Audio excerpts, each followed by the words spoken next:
kynnum glæsilega nýja samlokusíma frá Samsung, Galaxy Z Flip 7 og Galaxy Z Fold 7. Kynntu þér málið á samsungmobile.is.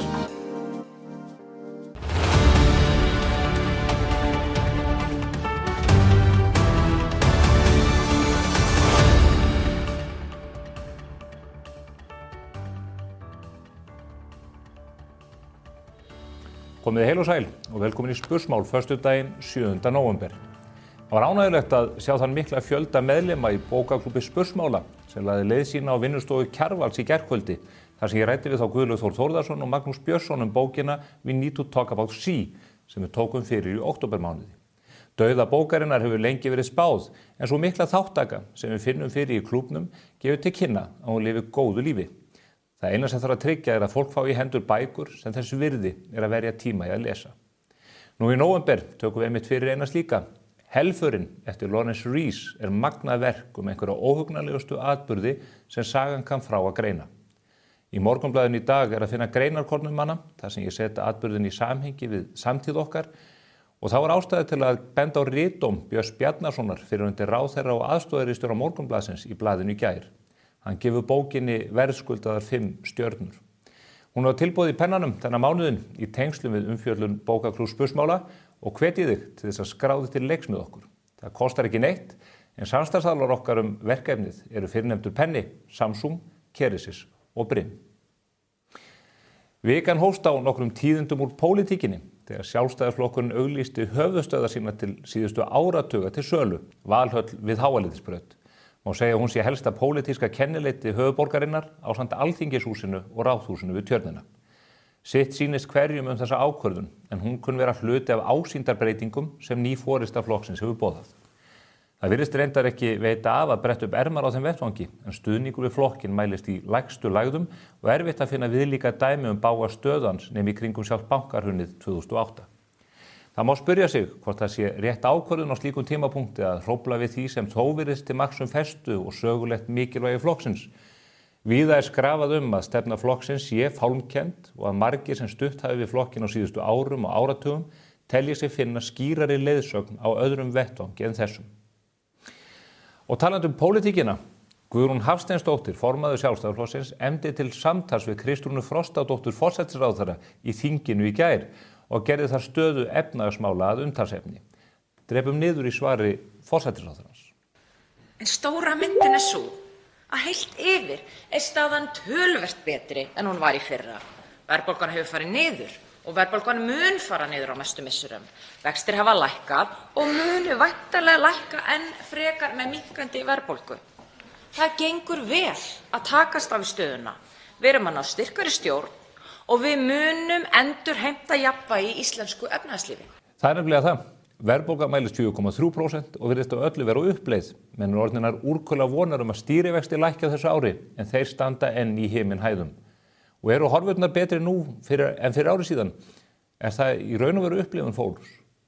Eitt af 3 álverum landsins í lamasessi og ekkert útlit fyrir að takast mun að ræsa stóran hluta framleiðslunnar fyrir ári liðnu, ef hún gerði það þá.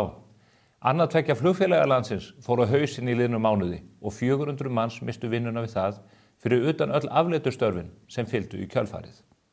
Icelandair, stóra flugfélagið, í djúpum vanda og sagði þessari viku upp nærri 40 starfsmönnum. Búið að loka fiskvinnslum í kringum landið og í 2 hópuppsögnum mistu 75 manns vinnuna. Enn fleiri í óvissu störf sín, ekki síst vegna þess að sjávarútvegsfyrirtækin í kringum landið hafa kiftað sér höndum. Herpingur hjá Alvotech sem nær ekki gegnum nálarauga hjá bandaríska lyfjaeftirlitinu með mikilvægt lyf sem miklar væntingar voru bundnar við og í þessari viku þurrkuðust 90 milljarðar út af markaðsvirði fyrirtækisins í Kauphöll. Í kjölsoginu fylgdu svo milljarðatugir hjá öðrum fyrirtækjum og fréttir berast af því að rekstrargrundvöllur miðla sínar séð engu orði. Matvöruverð hækkar og forstjóri Haga lýsti því yfir í vikunni að fólk sé farið að fresta matarinkaupum fram yfir mánaðamót. Eru horfurnar betri nú en fyrir ári síðan eins og forsætisráðherrann lætur að liggja? Kannski hjá þeim sem sitja í hlýjum ráðherrastól og láta skuttla sér á milli staða í dýrustu gerða Mercedes-Benz. En almenningur á Íslandi hefur aðra sögu að segja. Og talandi sögur, jafnvel lygasögur. Það væri meira lagi forvitnilegt viðtalið sem birt var við Daða Má Kristófersson, fjármála- og efnahagsráðherra í Morgunblaðinu á mánudagsmorgun. Þar var rætt gegndarlausan fjárhagsaustur til Póstsins, ríkisstofnunar sem í harðri og niðurgreiddri samkeppni við einkaaðila póst- og bögglasendingar landið þvert og endilangt. Þar lýsti fjármálaráðherra því yfir í undarlegu svari að póstþjónusta hefði á sínu tíma verið einn af hornsteinum siðmenningarinnar og hefði á einhvern hátt átt uppruna sinn á Ítalíu á 12. öld. Ég klóra mér dálítið í kollinum yfir þessari uppþembdu yfirlýsingu ráðherrans og hvaða tilgangi hún á að þjóna. Getur kannski verið ChatGPT hafi ákveðið upp á sitt einstæmi að gantast í ráðherranum. Það í raun og sann sennilegt. En líklega hefur hún ekki endilega gert ráð fyrir því að 5 aura brandarinn myndi endi í Morgunblaðinu sem kennslustund til almennings póstþjónustu. Hér á eftir ætla ég að ræða við þær Líf Magneuðdóttur, borgarfulltrúa VG og Magneu Gná Jóhannsdóttur sem borgarfulltrúi fyrir Framsóknarflokkinn. Þær hafa mjög mismunandi sögur að segja af stöðunni í borginni nú þegar styttist óðum í kosningar til borgarstjórnar og annarra sveitarstjórna í landinu. Að loknu samtali við þær kemur svo hingað til mín Björn Sóeka sem forstjóri King Faisal sjúkrahússins í Sádi-Arabíu. Ég hvet ykkur til að fylgjast með þessari spennandi umræðu. En áður en að því öllu kemur, þá ætlar Ásthildur Hannesdóttir, kollegi mín hér á Mókanum, að fara yfir það hvernig pólitíkin lítur við okkur eins og hún birtist á samfélagsmiðlum í þessari viku. Nú fylgir glæsilegur kaupauki með nýjum samlokusímum frá Samsung.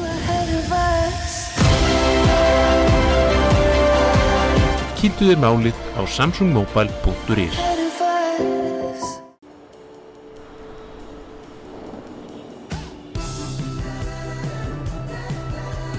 Nýr og alrafmagnaður Kia EV4. Skrefinu á undan. Askja. Málaðu heimilið í þeim lit sem hugurinn girnist með Kópal innimálingu, svansvottuð og íslensk framleiðsla. Máling. Ert þú búinn að kíkja á fitnessport.is? Fjölbreytt úrval af fæðubótarefnum fyrir fólk á öllum aldri. Fitnessport.is. Fyrir fólk eins og þig. Góð hljóðvist gríðarlega mikilvæg þegar kemur að veljan á vinnustað. Hjá A4 bjóðum við upp á fjölbreyttar og vandaðar lausnir fyrir hvaða rými sem Hafðu samband eða kíktu í heimsókn og kynntu þér hljóðvistar lausnirnar sem henta þínum vinnustað.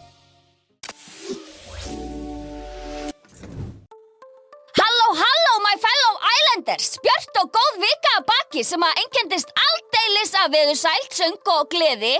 Flestir komust að í dekkjaskipti og eru því reddi í allt vesenið sem framundan og verður.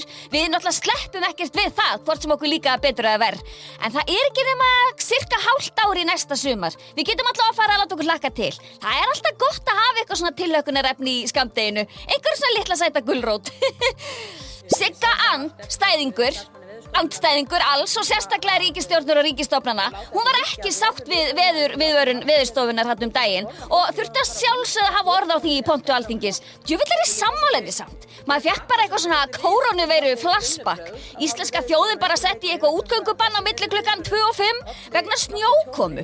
Í alvörunni, hvernig væri bara að Alexandra Brím færi nú að vera maður orða sinna og kæmi sér upp eins og einu almennilegu snjóruðningstæki til að allavega, svona til að hjóla atvinnulífsins geti halda áfram að snúast á snjómugudögum sem þessum.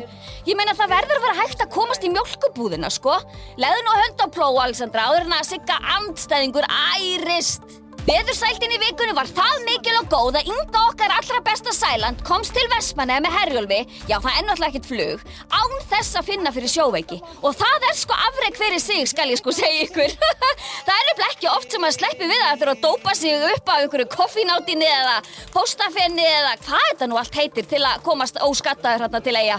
Inga náttúrulega bara engri lík og hún var alveg borubrött þegar hún lagðist að bryggju á einu fögru, var svo leidd út alla trissur af Írisi bæjarstjóra og þar náttúrulega bara söng hún og trallaði fyrir Eyjaskeggja eins og henni einni lagið.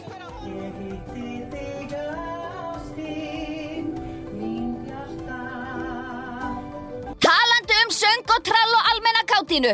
Síðustu helgi var árshátíð stjórnarráðsins haldin hátíðlega og þar gerðist sko aldeilis sögulegur atburður. Þríeykið sjálft, sko ekki hérna COVID-liðið, Þórólfur, Alma og Víðir eða hvað þau nú hétu, eða heita, hefur nú ekki dáin, heldur valkyrjurnar. Þær stigu á stokk og tóku lagið ásatíðinni við mikinn fögnuð ásatíðagesta. Það bara trilltist allt úr krinsi, sko.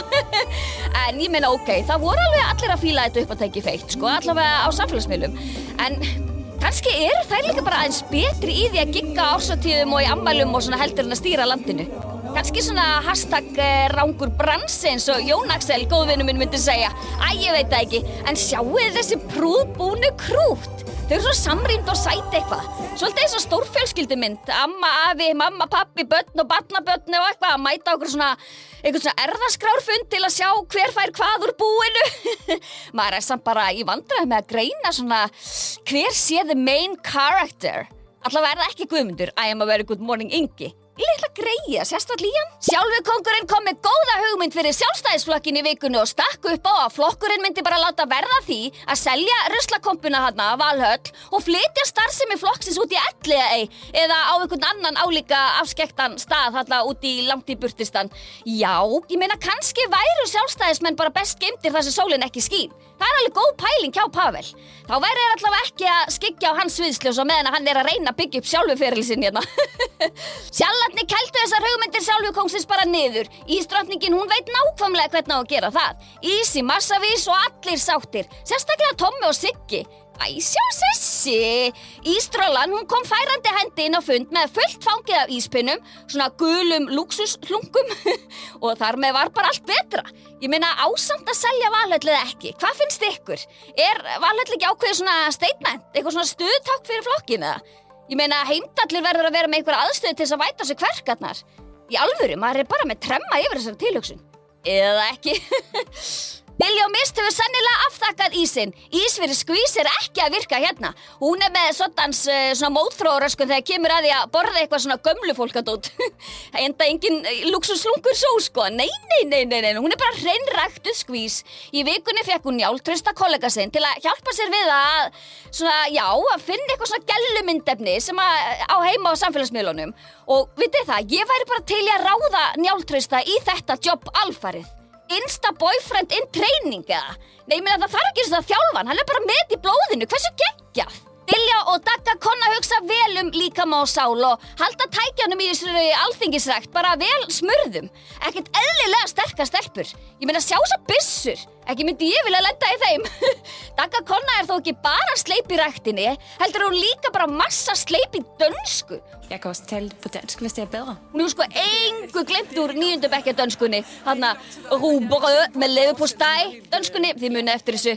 En í alvörunni, það hrein unun að hlusta á hann að tala dansk. Vel gert, Dagga, það sóma af þessu. Við skulum heyra þess í henni hérna. Kan investere í den grønlandske infrastruktur. Íslenskasti Íslendingurinn Halla Hrund mætti í Bridgerton-partí í Sverige á dögunum. Hún var líka alveg svona royal glæsileg í þessu sænska kjötbólupartíi. Ég meina í alvörunni að fegur íslenska herstsins fölnaði á 0-1 í samanburði við Höllu Hrund þarna. Algjörlega stönning. Bryndís Haralds kona sem að njóta þess að vera til. Hún svo mikið að lifa lífinu sem ég langar í. Vinkonu kósí, koktelar, spilakvöld, sjampó, sána, sjósund, meira sjósund, fótamaskar, heimgerður matur from scratch. Ég meina, vá, þetta kallar maður að liffa og njóta, sko. Simmi Dabbi formaður miðaldraflokksins, nei, ég meina miðflokksins, skuldar ríkinu heilar 490 krónur í kílómetragjald og hann tímir greinilega ekki að greiða skuldina. Heldur ætlar hann að reyna að kvarta sér frá henni eins og hann hefur svolítið gert í gegnum tíðina. Hann getur náttúrulega kvartað undan öllu. En ég meina Simmi minn, ef þú ert eitthvað blankur, þá get ég alveg lánað þér 500 kall. Ég skil samt að þetta árferði sem að ríkisstjórnin hefur skapað, það náttúrulega bara fyrir neðan allar hellur fyrir hinn vinnandi mann. Það alveg rétt. Sem betur fer á maður kreditkort. Peningar, það það eina sem þessi stjórnmálamenn hugsa. Jens Garðar kvótaprins setti status skattfé á Facebook og dögunum og á myndinni sem fylgdi með fæsluna dæma, þá hann nú komin upp á lagi með gervigreitina kallinn. Gamli grái silfurefurinn aldeilis að færa sig inn í nútímann, æðislegt. Það flott að hafa Abraham Lincoln á 5-aranum, það ekki? Og klukku á Alþingishúsinu. Gervigreindin, hún veit alveg hvernig hlutirnir eiga að vera. Annar okkar gamall skarfur fór líka að tileinka sér krafta gervigreindarinnar í vikunni. Undur og stórmerki gerast, krakkar. Guðmundur, I am a very good morning Ingi, hyggst nú nýta gervigreindina í íslensku menntakerfi. Það svona svar hans við hárri kulnunatíðni í kennarastéttinni. Svo sniðugt, svona launuð leti eitthvað. Snúli Másson hélt rúmfræði og fæðingarorlofsumræðinni áfram, en ein pæling, sko mínus Þórarinn Hjartarson, á Snúli ekki að vera í fæðingarorlofi núna? Nei, sko, í alvörunni, þessi ríkisstjórn að koma í veg fyrir það að Snúli okkar geti verið iðin við kolan og fái quality time með börnunum sínum? Það náttúrulega ekki í lagi, sko. Þessi tími kemur aldrei aftur og það vitið þið. Halló, vakna og laga. JP orkumáladótti misti vatnið yfir nýjum búnaði í garðyrkjustöðinni Espiflöt í vikunni. Úff, sjá fegurðina. Espiflöt setti bara upp 220 LED-ljós sem kom í stað eldri og orkufrekari ljósa með það markmið að minnka raforkunotkun 500 til 600.000 kW á ári. Úff, sí búbú, maður bara örvast við þess að fréttir. María Rut var stödd í New York í vikunni þar sem hún fann sína innri Áslaugu Örnu og skokki sínu borgina. Hún fylgdist grannt með gangi mála í borgarstjórnarkosningunum þar og leyfði okkur hinum að fylgjast með í beinni frá stórborginni. Dagur B. hellti svo heillaóskum yfir Soran, nýkjörinn borgarstjóra New York borgar, og nei, ég var ekki að segja hann væri Sori, þó ég viti nú kannski lítið hvernig kauði en hann heitir Soran. Við getum alveg kallað hann Sorin ef þið viljið, sko, en Dagur, hann svo smellinn og skemmtilegur. Hann sá nefnilega líkindi með Soranum og Sigga þingmanni Sjálfstæðisflokksins sem að einmitt leysir Áslaugu Örnu New York búa af á þinginu núna. Ég minn eini hvað lífið getur rafast skemmtilega. En þá okkur ekkert að vanbúnaði að hefja þessa geggjuðu helgi sem framundan og finnst mér mjög viðeigandi að hringja inn helgartitringin með þessu dásamlega tónlistaratriði í boði eiginmanns og afkvæmis Ásu Berglindar Samfóskvísu. Það engin smá hæfileikar í gangi þarna og framtíðin bara ógeðslega björt. Bananalagið, gjörið þið svo vel og góða helgi.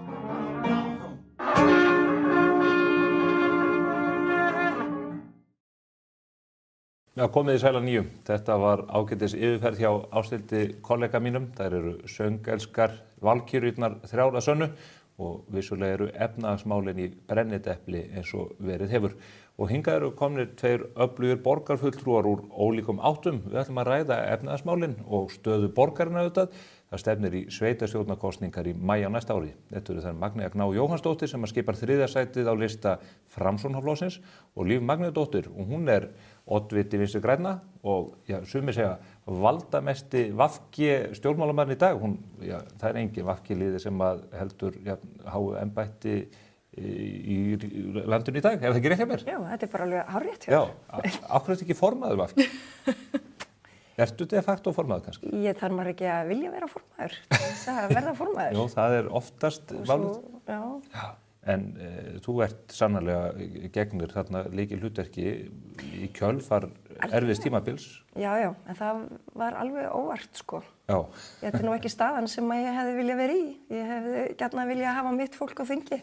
Já. Og þetta hefði farið öðruvísi en við bara gerum það besta úr því sem kom Þið eruð að slá í klárin líka, maður heyrið það á Svandísi að þið ætlið ykkur stóra hluti í kosningunum í vor og við ætlum að bjóða fram á sem flestum stöðum og það bara í undirbúningi. Við höfum eftir að velja val á lista eða hvaða leið við ætlum að fara. En ég held að þetta fari nú að skýrast með hækkandi sól.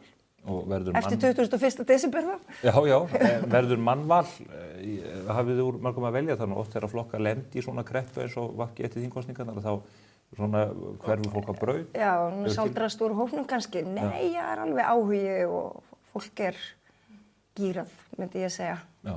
Og bara spennt fyrir komandi kosningum. Já. Þannig að ég held að þetta sé okkar prófsteinn, sveitarstjórnarkosningarnar. Hvað verður VG? Já, þetta stóra prófið. Já. Magnea, það þurft að segja það fyrir síðustu kosningar, kannski bara 6 mánuðum fyrir síðustu kosningar að Framsókn myndi ná þessu fljúgandi fylgi og ég væri hér eftir kosningar með fulltrúa í þriðja sæti inn í borgarstjórn. Einar Þorsteinsson leiðir ykkur til mikið sigur í síðustu kosningum. Staðan samkvæmt könnunum mjög ólík því sem var þá. Hvaða tilfinningu hefur fyrir því?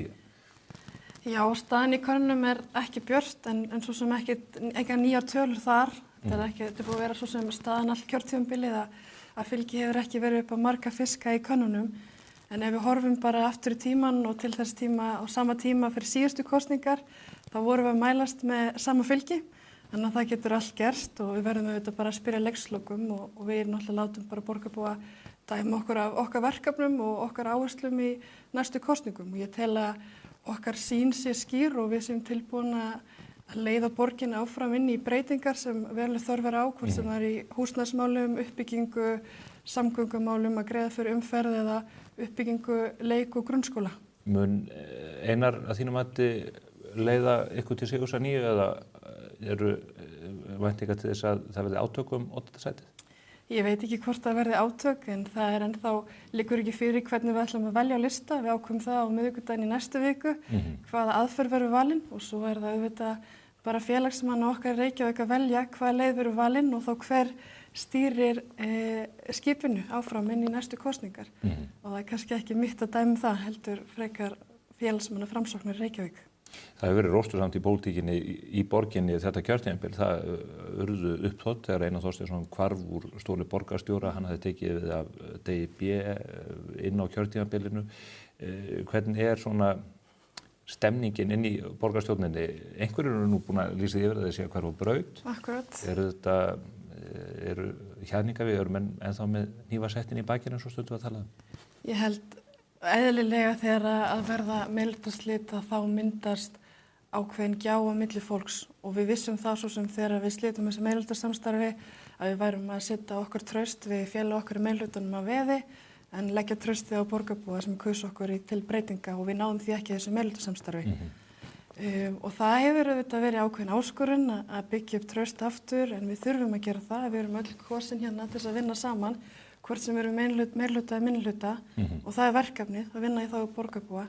Þannig að ég held að stemningin sé kannski öllu léttari núna heldur hún var í febrúar eðlilega. Fólk búið að jafna sig? Já, ég held það. En svo í grunninn er það þannig að við getum tekist á pólitík og það að slíta meirihlutasamstarf er ekki persónulega ákvörðun, það er pólitísk ákvörðun. Pólitísk ákvörðun það að þetta samstarf er ekki að virka pólitískt og við erum ekki að ná þeim breytingum sem við viljum. En það þýðir ekki að maður sé persónulega á móti ykkur með einstaklingum. Nei. Kannski væri þetta eitthvað ákveðið reynsluleysi. Þetta geturleysi, kom ekki hlutum í gegn. Ég veit það ekki. Ég held að þessi frekar Nú erum við að gera hluti sem að Framsókn sagðist ætla að gera. Já. Sem er hvað? Meðal annars að fara á skipulega byggð í höllunum hérna í Úlfarsárdal. Það var eitt sem að Einar bar fyrir sig að það væri ekki vilja til þess að gera það í þáverandi meirihluta. Við erum samt að gera það í núverandi meirihluta. Er það ekki þverkið vilja Samfylkingar? Samfylkingin var alveg þversum gagnvart í lengst af? Ekki lengur. Nei, þið hefur náða það er bara samsetningin. Allt kjörtímabilið var það samt þannig að við lögðum áherslu á þessu uppbyggingu til dæmis og það var ekki vilji þáverandi meirihluta til þess að fara þessu uppbyggingu og gerði raun og allt þess að tefja fyrir því. Og einhver leiti finnst maður þetta svona bera keima því að ríkisstjórnin hafi verið einhverju panikki með uppbyggingaráform og hafi gripið fyrir borgina og komið inn með það innviðafélag og stuðning inn í þessu uppbyggingu í Úlfarsárdal til þess að keyra henni í gegn. Miklu frekar en það að þessi flokkar hafa allt í einu ákveðið það að keyra af stað þessu uppbyggingu og svo er það líka þannig að flokkur fólksins þurfti að ná einhverju í gegn með þennan sáttmála og þetta var kannski ákveðið mál sem að þau þurfti að kyngja mörg öðru sem að þau eru ekki sammála. Ég held að þessi áhrif séu algjörlega ofmetin, algjörlega. Ég held að þetta voru bara 5 kettlingar að ræða saman og ákveða þetta. Það er bara frábært áhrif Alþingis á þessa ákvörðun. En það er sér annar mál. Frábært að við förum í þessu uppbygging og við vitum það alveg að það liggur ljóst fyrir að við verðum að fara í skipulagningu á nýjum hverfum til þess að mæta þeirri eftirspurn sem er húsnæðismarkaði.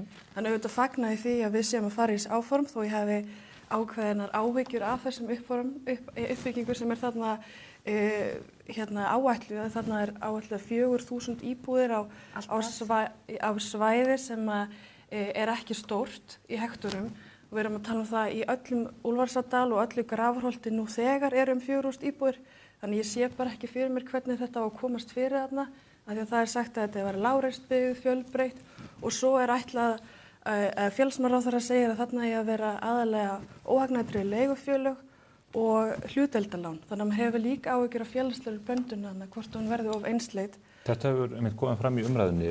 Já, þetta samt ekki rétt sko. Þetta verður blöndubyggð, það verður náttúrulega eitthvað sem að fer til óhagnaðardrifinna húsnæðisfélaga og þéttleiki þarna, hann miklu minni en til þess sem við sjáum á Ártúnsholtinu. Hann minni en sá sem við sjáum í uppbyggingaráformum í Keldnalandi. Þannig að það miklu minni þéttleiki og það talaði allt að 4.000 íbúðir. Þetta svokallaður M22 reitur en hann miklu stærri það sem við erum að taka með inn í þetta mengi. Nú hefur því verið haldið ég hef ekki áhyggjur af þessu en það þarf auðvitað að vanda sig gríðarlega vel þegar við erum að nema nýtt land og taka algjörlega ónumið land undir íbúabyggð. Þannig að en ég held að það sem þú ert að segja tekur tíma. Útskýrir kannski kjarna málsins. Þetta keyrt fram inn gegnum borgarkerfi og það liggur ekki fyrir hvernig þetta á að koma 4.000 íbúðir með allt að. Verður þetta 2.000 íbúðir eða 3.000 íbúðir, ýmist hefur haldið fram og raun og veru liggur ekki fyrir. Og hversu hátt hlutfall á að vera óhagnaðardrifin leigufélög og hlutdeildarlán? Það gerist auðvitað í þessu ferli, skipulagsferli sem framundan Ég held að það sé mjög mikilvægt að fara að byrja að sjá fyrir sér hvernig við getum numið nýtt land. Það áætlanir þarf að gera í dag. Hvað tekur þetta langan tíma? Ég hef hort á Dag B. Eggertsson flytja langar og lærðar ræður með mörgum glærukynningum þar sem að menn að boða uppbyggingu. Nú fólk byrja að búa í þessum glærukynningum. Það boðað aftur og aftur og aftur og aftur. En minna verður úr, það lengi búið að tala Keldnalandi, við veitum ekkert hvenær það verður komið í gagnið, eða líka byggingaland hér á milli Mosfellsbæjar og Reykjavíkur. Blikastaðalandi stóra. Hvenær gerir þið ráð fyrir þetta að fara af stað? Því að eitt að lofa þessu fyrir kosningar, annað að sjá framkvæmdir hefjast. Þetta tímafrekt. Það tímafrekt að skipuleggja ný hverfi. Það ekki svarið spurningunni? Nei. Þannig að við getum séð upphafið að þessum byggingum á næsta kjörtímabili og ég myndi segja miðbygg næsta kjörtímabils. Það þá 2000? Og það þá ýmislegt sem þarf að ganga frá. Nú erum við að fara að auglýsa eftir áhugasömum til þess að taka þátt í þessari uppbyggingu. Væntanlega koma lífeyrissjóðirnir að því varðandi þá innviðina, skóla, leikskóla, allt þetta sem býr til hverfin, íþróttahús, sundlaugar, hvað það er. Þannig að við erum að reyna að fara að auglýsa það núna strax, fá fólk til þess að koma eða félög til þess að bjóða í og sjá þessa innviða uppbyggingu. Þannig að ég held að við erum búin að ýta bátunum úr vör, en svo bara fer eftir því hvað við erum að vinna hratt áætlanir, skipulagsáætlanir, hvað kemur hratt inn skýrleikin á þessu innviðafélagi sem við erum að fara í og fleira. Og ég get ekki lofað fleiri tímasetning. Já, það auðvitað skiptir máli vegna þess að það talað að íbúðaþörfin séu í kringu 3.000 íbúðar ári. Hér þá kannski pakki, segjum að þetta séu 3.000 íbúðir, alltaf 4.000, þá uppfyllir þetta þörf til eins árs. En samt eiga framkvæmdir við þetta hefjast 2028. Já, en við megum ekki leggja allt okkar í þetta. Það eru líka aðrir staðir sem við getum farið í uppbyggingu á nú þegar, sem eru tilbúnar í deiliskipulagi, að búa deiliskipulegja og við getum bara farið og náði í gröfina og byrjaði að grafa grunnana og það bara hérna á víð og dreif í Grafarvoginum, í Breiðholtinu, í Árbænum, Vesturbærin, þéttasta hverfi Reykjavíkur meðal annars. Þannig að við getum ekki sett allt okkar bara á þetta. Við verðum að halda íbúðar uppbyggingu áfram í öllum hverfum líka samhliða því. Þetta þetta tímafrægt. En kannski miðbygg næsta kjörtímabils. Það að gerast? Það segja að þú nefnir hinn uppbyggingarsvæðin og þú nefnir Vesturbæinn sem nú þegar, mjög þéttur, já. 100 íbúðir á hektara. En þetta að gerast? Því að þörfin ástæða þess að fasteignamarkaðurinn í klessu og búin að vera langt árabil og helsti drifkraftur og grunnur verðbólgunar sá að það ekki nægt framboð á húsnæði. Það segja ekki af húsnæði sem að fólk hefur efna á heldur bara dýru húsnæði sem afleiðing af þessari ótrúlegu þéttingastefnu sem hefur ekki. Ég veit nú ekki hvort að það sé afleiðing af einhverju þéttingastefnu. Það náttúrulega ekki bara Reykjavíkur að byggja. Hinn sveitarfélögin vil líka koma með í það. Já. Og ég úr í nýtekki við sem formaður umhverfis- og skipulagsráðs. Já, bara brett við bærmar. En ég held að það sé alveg ljóst að þessi uppbygging þó hún sé mikilvæg í Ólafsdal þá þarf að fínpúsa hvað þetta verður margar íbúðir. Ég trúi ekki að þetta verður 4.000 íbúðir, ég held að það verður nær 2.000 upp á þéttleikann. Að þetta ekki að fara að leysa stóra vandan í húsnæðismálum, eitt og sér. og það kom hérna húsnæðispakki í síðustu viku frá ríkisstjórninni sem var ákveðin vonbrigði að mörgu leyti. Auðvitað jákvætt að sjá þarna hérna áformum að halda hlutdeildarlánin sem Framsókn kom á og séreignarlífeyrissparnaðar til þess að greiða lánin. Það er mjög mikilvægt fyrir ungt fólk til þess að komast inn á markaðinn. En það gleymdist algjörlega að benda það að aðal ástæðan fyrir því að við erum ekki að ná að byggja jafn hratt og jafn mikið við viljum eru vextir í landinu sem allt og háir og sem gera líka verkum að ungt fólk kemst ekki inn á fasteignamarkaðinn þegar getur ekki tekið lán með viðráðanlegum vöxtum. Og þetta það sem að ríkisstjórnin kannski feilar á og mögulega er hún á upptekinn á kontornum í Brussel og tala einhver Evrópuvexti og við þurfum evru til þess að laga húsnæðismarkaðinn. En við verðum að ná vextu niður og það bara grundvallur þess að þessar lóðir sem Reykjavíkurborg er búið að skipuleggja fari í uppbyggingu. En býtum við, vextir mun ekki lækka fyrir verðbólga fyrir niður. Og verðbólga fyrir ekki niður fyrir að það eykst framboð á húsnæði. Akkurat, og við erum eitt þáttur, en þetta auðvitað ákveðin vítahringur sem við erum komin í. En ríkisstjórnin það líka að taka til í ríkisfjármálum. Já, en lausnirna sem að þið eru að boða í borginni eru að koma til framkvæmda 2028, 2029. Akkurat, og það leysir engan bráðavanda húsnæðismarkað. En verður við þá ekki bara með, borgin með einhverja raunverulega lausnir varðandi húsnæðismarkaðinn fyrir en bara einhver tíma langt inn í framtíðina? Það ekki, ég held sko ef ég væri einráð þá held ég myndi fara það að skipuleggja ódýrar lóðir þar sem væri þetta að koma fyrir einingarhúsnæði til þess að byggja hraðar af því það bara bráðavanda húsnæðismarkaði og ef við horfum bara tölu frá HMS á milli mánaða í september og til októbers þá fækkar lóðum nýskráðum 100 fara niður í 60 og af þessum 60 lóðum eru 11 fyrir íbúðarhúsnæði sem segir svolítið mikið froststöðuna í fasteignamarkaði. Og það eru auðvitað grafalvarleg staða fyrir ungt fólk sem reyna að koma til þessu fótunum. Ofan á það kemur vaxtadómurinn sem verður mjög mikil áhrif á möguleika ungs fólk þess að sækja sér lán og ég tala alveg ungt fólk því það kannski hópurinn sem að reyna að komast inn á markaðinn og kemst ekki inn og heim í foreldrehúsum eða á leigumarkaði og svo erum við að sjá að ríkisstjórnin ætlar að fara að skattleggja leigutekjur sem gera það verkum að samkvæmt HMS að leiguverð mun hækka og íbúðum í leigum sannarlega fækka. Sem ekki góð þróun fyrir þann hópa. Þetta ekki hópurinn sem hleypur til og kaupir þessar fasteignir þegar það fara til sölu. Og þú ert búin að lofa mér að tala ekki vaxtadóminn. Ekki minnast á vaxtadóminn. Þetta samt raunverulega. En veistu, þetta alveg rétt. Ég held að Reykjavíkurborg getur verið mikið flinkari við það að bjóða út lóðir. Þegar ég segi það. Þannig að ég get alveg tekið undir þá og ég bara líka sammála Magneu að mér finnst þessi húsnæðispakki ríkisstjórnarinnar bara dálítið glataður. Það var einhvern veginn bara aðeins meira af því sama og það var engin ný hugsunana.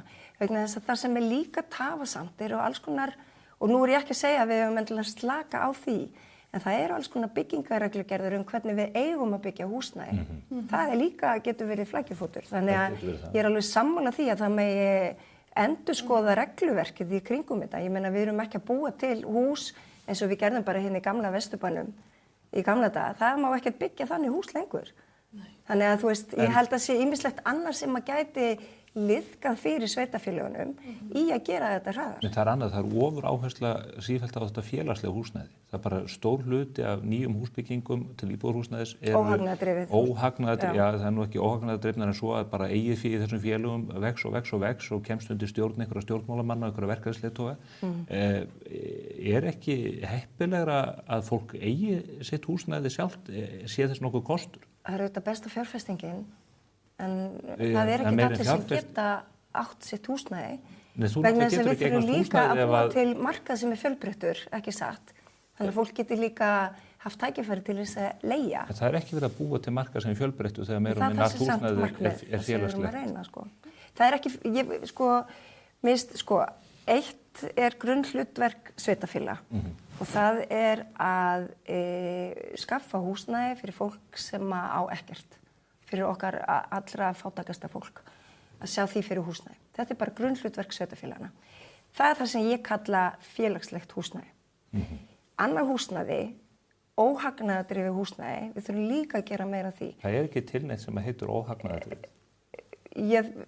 Hvað viltu kalla þetta? Sjálfbært húsnæði? Nei, bara... Sjálfbær, eitthvað sem stendur undir sér en ekki rekið áfram af sem sagt hagnaðarhvötum. Það myndar bara endalaust yfir, það eru hagnaðarhvatir inn í þessu og svo bara eitthvað fólk sem á ekki þessar eignir sem að fer að ráðstafa þeim og víla og díla með þær. Nú getum við farið að tala New York.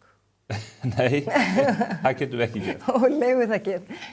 En mér finnst skiptamáli að maður hafi eitthvað sýn á heilbrigðan húsnæðismarkað. Hann fjölbreyttur, fólk á að geta fært sér til á honum. Fólk á að geta eignast sitt húsnæði. Já. Nú unga fólkið okkar, þá erfitt með að eignast húsnæði, eins og staðan í dag og Magnea fór hérna yfir.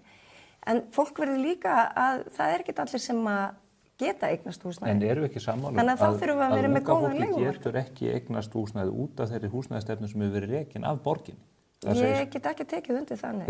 Unga fólkið ekki að kaupa íbúður á þéttingareitunum í Austurhöfn eða á Orkureitnum niðri við Suðurlandsbraut. Þetta eru bara íbúður sem að kosta mikla peninga eða í borgartúninu. Það sem að menn hafa verið að leggja höfuð áherslu á að verktakarnir beini sínum kröftum að. Þess vegna verðum við að byggja meira óhagnaðardrifið húsnæði sem að fólk hefur aðgengi. En þá erum við samt bara að halda áfram í þessum vítahring þar sem að fasteignaverð hækkar og við þurfum að plástra kerfið með óhagnaðardrifin leigufélögum. Og ég alveg sammála því að við þurfum að hafa blanda húsnæðismarkað. Auðvitað verður með félagslegt húsnæði fyrir þau sem þurfa, stúdendaíbúðir, óhagnaðardrifin leigufélög og hlutdeildarlán og ýmsa aðra hluti til þess að tryggja það að fólk geti komist á markaðinn. En við vitum það að 9 af hverjum 10 leigjendum vilja eignast sína eigin fasteign. Það er verkefni að reyna að tryggja það að flestir geti keypt sér fasteign og við vitum líka að eignamyndun til langstíma og bara svona staða fólk efnahagslega allt önnur þegar þú átt þín eigin fasteign heldur en hitt. Er það ekki kraftaverk að okkur hafi tekist að búa til lóðaskort í dreifbílastalandi í heimi? Auðvitað er það ekki ásættanlegt. Ég bara skil ekki hvernig mönnum tókst þetta. Þetta er kraftaverk, ekkert minna. Ég veit ekki, maður segir, ég hef sagt þetta áður en húsnæðismarkaðurinn, skortur húsnæði, þetta er einhvern veginn svona samfelld saga sveitarfélaga. Skortur húsnæði, sérstaklega þú veist í þetta er mannanna verk. Stórum borgum. Þetta er nákvæmlega mannaverk og það er okkar þá að taka ef þetta hefur verið viðverandi vandamál eins og við þekkjum húsnæðisskortur að horfa það fram í tíman. Við vitum alveg að fólk að fjölga. Við erum með mannfjölda spá. Svo er líka spá að fólki sé að fækka. Þannig að það er kannski ekki sama þörfin fyrir húsnæði. Þetta leysist að sjálfu sér. Þetta bara leysist að sjálfu sér. Þetta leysist örugglega ekki sjálfu sér. Við þurfum að ýmsar lýðfræðilegar breytingar líka hversu margir búi hverju íbúð og annað í þeim fjölskylduformuna. Fólk er að eldast. Að fjárhagsáætlun Reykjavíkurborgar, þeir að spá bara gull og grænum skógum á nýju ári, 4,8 milljarðar í afkomu og þetta... Við þurfum að halda samt vel á spöðunum. Við erum búin að sníða svolítið þröngan stakk. Þeir spáðu 12 milljarða halla á þessu ári, hann stefnir í 20 milljarða halla. Það ert að taka samstæðuna. Já. Svo er náttúrulega ýmislegt sem verður ófyrirséð. Við vitum ekki hvað gerist með Norðurál. Nei. Varðandi afkomi Orkuveitunnar. Við vorum að fara fyrir eftir að því núna í morgun bara að það er talið að svo framleiðsla fari ekki í ganga aftur fyrir eftir ár. Það er það bara undir lok næsta árs í fyrsta lagi. Hvað tilfinningu hafið fyrir þessu? Hefur þú trú á því? Þetta er líka áhyggjuefni. Þetta varðartekjur Faxaflóahafna, þetta varðartekjur Orkuveitunar. En Egill Helgason er búinn að lýsa því yfir að þetta sé bara væl í hagsmunasamtökum. Hefur þú í alvöru áhyggjur af þessu? Ég hef raunverulegar áhyggjur af þessu, já. Af því að þetta er bara mjög afleidd áhrif á fjárhag Reykjavíkurborgar kann að hafa. Þannig, og Orkuveituna, eins og ég nefndi, og Faxaflóahafnir. Þetta er auðvitað, fólk missi vinnuna. Þetta er bara mikið áhyggjuefni. Hvernig getur þetta áhrif á... Ég held líka að þeir segja 12 mánuðir. En ég held samt að á næsta hálfa árinu þá er þetta eftir að skýrast. Þá fáum við kannski betri svör hvort þetta verði svona nákvæmt. Hvernig getur þetta haft áhrif á Orkuveituna? Getur verið að það verði bara greiðslufall miðað við samningana sem hafa verið gerðir við fyrirtækið?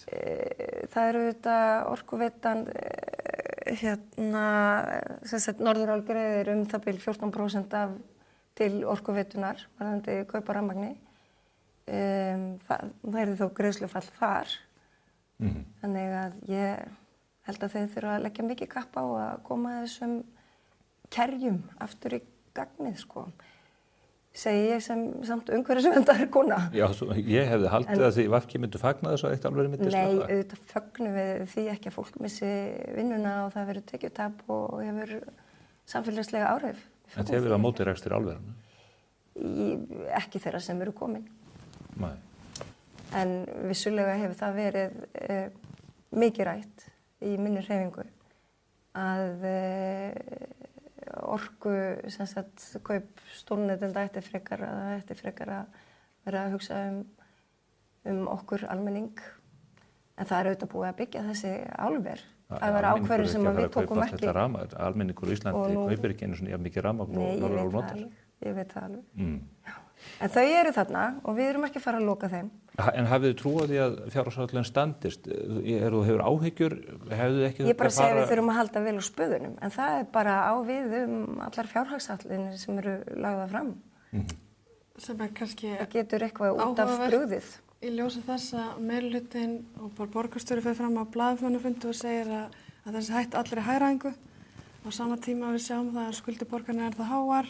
Það óvissa þessar arðgreiðslur frá Orkuveitunni vegna stöðunnar Norðurál. Það óvissa sölu lóða sem áætlaða tekjur borgarinnar gerir ráð fyrir 4 milljarða tekjur vegna sölu lóða. Á sama tíma við sjáum að markaðurinn botnfrosinn og við sjáum það líka að þessi uppbyggingi Úlfarsárdal á ekki að renna inn í borgarsjóð heldur í innviðafélag. Þannig að algjörlega óvíst hvaðan þessar tekjur að koma. Og svo ennþá óvissa vaxtaþróun í landinu og sleggjan hefur ekki virkað eins og við kannski vildum að hún hefði gert. Þannig að það er 10 milljarðar cirka sem að byggja á brothættum forsendum og maður hefði viljað sjá bara eins og við sjáum að fyrirtæki að gefa frá sér aðkomuviðvaranir, við sjáum að ríkisstjórnin endurskoða fjárlögin, en meirihlutinn situr ekki varnagla við þessi þróun og þessu óvissu sem til staðar í efnahagslífinu.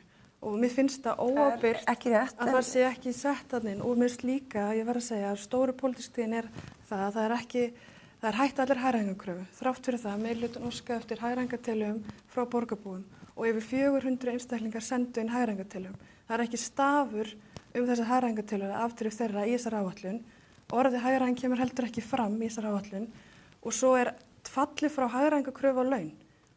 Það var inn í síðustu áætlun 1% hagræðingarkröfu á laun. Hún ennþá, við framlengdum hana til 2026. Já, til maí 2026. Til ársloka 2026. Þetta ekki inn í áætlunni. Ráðningabannið það, en ekki hagræðingarkröfun 1% á laun sem gildi öll laun nema á leik, grunnskólum og velferðarþjónustu sem mannekla. Það rétt með ráðningakrafan inni varandi ráðningareglurnar, þær halda áfram gildi sinu en hagræðingarkrafan laun ekki. Sko, af hverju að hagræða þegar það þarf ekki? Af því að allar fjárhagsáætlanir sem þú gerir, það eru pólitískt plagg. Þú ákveður að hætta með eitthvað verkefni, þú ákveður að fresta einhverjum verkefnum, ákveður að innleiða ný verkefni. Það pólitík og það auðvitað gert í þessu. Ef þú skilar jákvæðar afkomu. Ég að segja að við erum ennþá með hagræðingarkröfu inni.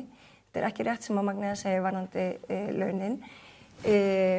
Við framlengdum það til loka ársins 2026. Það þá bara ráðningarreglun, ekki varðandi 1% en mér langar líka bara að nefna. Tvennt ólíkt. Já.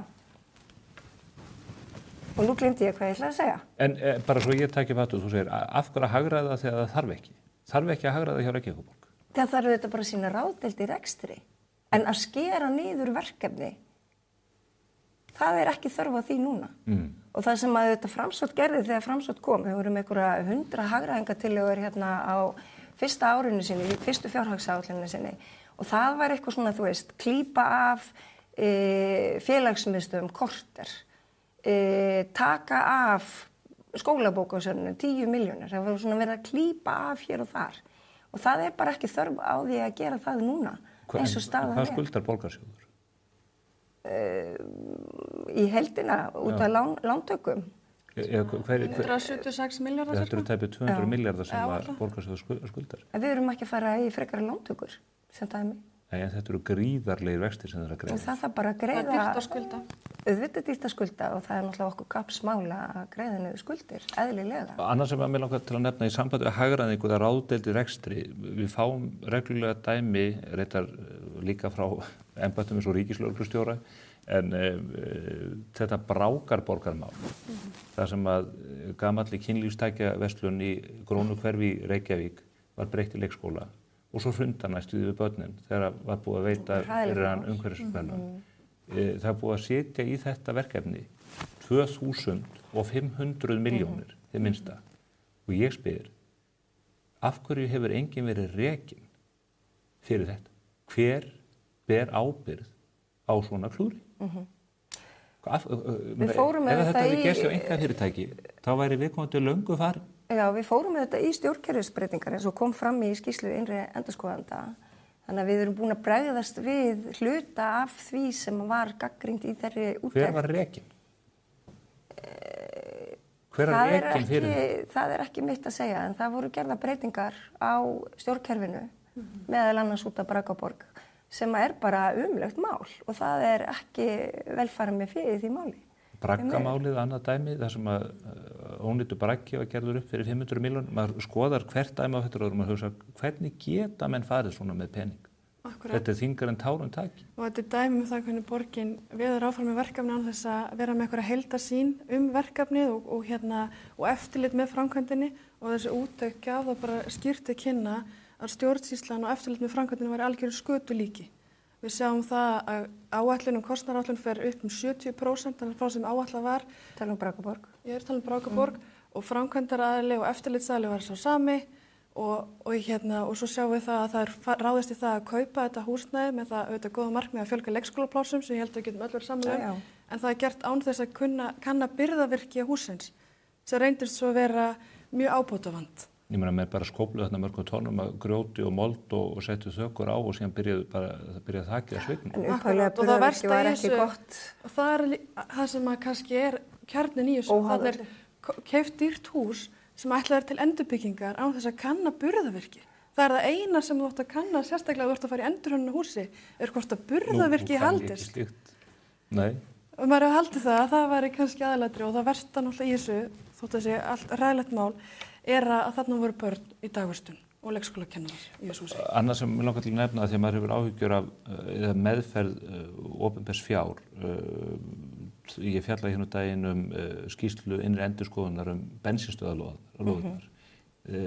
Hver er ykkar afstaða til þess þín líf þar sem að borgin fer í einhverja samninga við stærstu olíufélög landsins? Olíufélögin? Já, sérfræðingar segja mér að þarna hafi borgin afhent jafnvel 20 milljarða verðmæti. Það er náttúrulega bara tómt, það er ekki rétt. Þú ert alveg sátt við það hvernig menn gerðu þetta? Sko, ég stend algjörlega með því markmiði að fækka bensínstöðum inn í grónum hverfum. Það er bara annað mál, sko. Nei, mér finnst það ekki vera annað mál. Þarna voru útrunnir leigusamningar, sko. Það var mjög skýrt, nei þeir voru bara, þetta var alls konar. Þetta var alls konar, það voru ekki bara... Það hefur verið hægt að fækka 7 bensínstöðvar bara á grunni þess að þeir samningar voru útrunnir. Já, en venjan er samt svo að þú endurnýjar lóðaleigusamninginn. Það er bara ekki... Það er bara venjan. Við erum bara dæmi úr það sem við stóðum fram fyrir á þeim tíma, það var skýrt markmið að fækka bensínstöðvum og byggja á þessum lóðum. Og til þess að gera það, þá þurftum við að ræða við öll olíufélögin til þess að geta jafnræðis. Og eðli málsins samkvæmt, þá segja olíufélögin, við viljum taka þetta allt í sama mengi. Við viljum ekki bara semja eina og eina lóð. Sumir lóðaleigusamningar voru útrunnir, aðrir voru til 2057. Þannig að þú ert sátt við þetta. Og oftast er þá lengt í þeim lóðaleigusamningum. Þannig að til þess að geta afturkallað þetta og hafi þá einhverja uppbyggingu talandi að byggja húsnæði. Sem er eiginlega ekki tafinn, sko. Sem er náttúrulega bara algjörlega umlegt og það hefði þurft að fylgja því miklu fastar eftir að tæma þessar lóðir og byrja að hefja uppbyggingu. Það er nú eiginlega það sem ég sé mest eftir, að við erum ekki byrjuð að byggja á svona.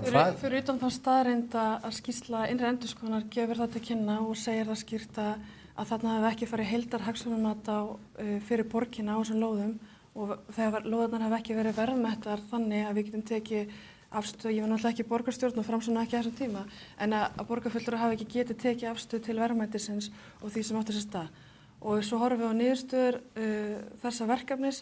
Það er ekki markmið að fækka bensínstöðvum, það er ekki nást og við sjáum það að fyrirtæki eru mögulega að græða þessu lóðum og þessu lóðabraski í raun og veru hjá borginni þar sem var ekki farið þetta heildarmat á hagsmunum borgarinnar sem er mjög alvarlegt og maður hefur þetta áhyggjur núna þegar við erum að fara inn í Úlfarsárdalinn að þetta verður keyrt of hratt í gegnum kerfið án aðkomu borgarfulltrúa sem þurfa að fá nægileg gögn til þess að taka skýra afstöðu til málsins og við verðum að horfa á þessa hagsmuni í heildarsamhengi þegar við erum að fara í svona verkefni, hvort sem það bændustöðalóðir eða Úlfarsárdalinn og uppbygging þar.